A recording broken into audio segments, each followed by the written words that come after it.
Hi, எல்லோரும் நல்லா இருக்கீங்களா? இன்றைக்கி நம்ம என்ன பண்ண போகிறோன்னா கோதுமை மாவில் அல்வா.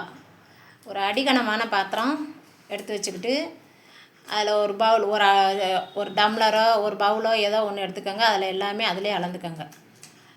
அந்த ஒரு 3/4 கப்பு கோதுமை மாவுக்கு 3 கப்பு சர்க்கரை வேணும். அதில் ஒரு அரை கப்பு சர்க்கரையை போட்டு கேரமல் பண்ணணும்.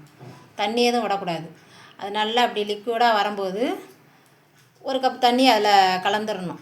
நல்ல லிக்விடாக நல்ல பதம் இந்த பருவம் வரும்போது அந்த தண்ணியை ஊற்றிடணும். இதை விட தீயை விட்டுறக்கூடாது, கசப்பு வந்துடும், கசப்படிச்சிடும். இப்போ கரெக்டானது. தண்ணியை ஊற்றி தெரிக்கும், பார்த்து மெதுவாக ஊற்றணும், தள்ளி நின்றுக்கிறணும்.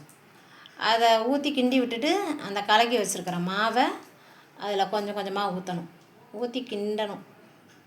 அதை ஊற்றிட்டு திரும்ப 2 கப்பு தண்ணி இருக்குல்ல, அதையும் ஊற்றிடணும். ஆக மொத்தம் 3 கப்பு தண்ணி.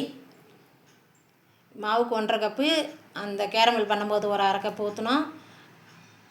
அப்புறம் ஒரு கப்பு, மொத்தம் 3 கப்பு தண்ணி. 3/4 கப்பு மாவு, 3 கப்பு தண்ணி, 3 கப்பு சர்க்கரை. தேவையான அளவு முந்திரி பருப்பு எடுத்து வச்சுக்கோங்க. 3 கப்பு சர்க்கரை போட்டு அப்படி நல்லா கிண்டிக்கிட்டே இருக்கணும். நல்லா கட்டி பதம் வரும்போது ஃபஸ்ட்டே நெய் ஊற்றிடாதீங்க. நல்லா கட்டியாக திரண்டு வரும்போது அந்த 3/4 கப்பு நெய் எடுத்து வச்சோம்ல, அதிலேருந்து கொஞ்சம் ஊற்றி கிண்டுங்க.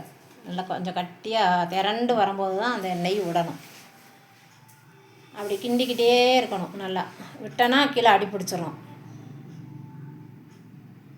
நல்லா கிண்டி விட்டு நல்லா உருண்டு திரண்டு வரும்போது முந்திரி பருப்பை போட்டுருங்க. கொஞ்சம் ஏலக்காய் பிடிச்சி வச்சேன். நான் எடுத்து வச்சுருந்தேன், அது எப்படியே மிஸ் ஆகிருச்சு. முந்திரி போட்டதெல்லாம் எடுத்தேன். இதில் வீடியோவில் வரலை.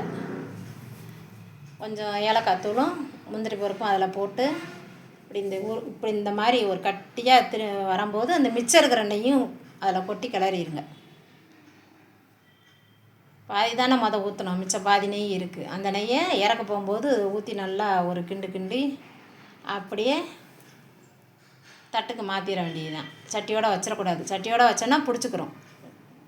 மாற்றிட்டு கொஞ்சம் ஆற விட்டு எடுத்து சாப்பிட்டிங்கன்னா சூப்பராக இருக்கும். இந்த வீடியோ உங்களுக்கு பிடிச்சிருந்துச்சுன்னா லைக் பண்ணுங்கள், ஷேர் பண்ணுங்கள். தேங்க்யூ, பாய்.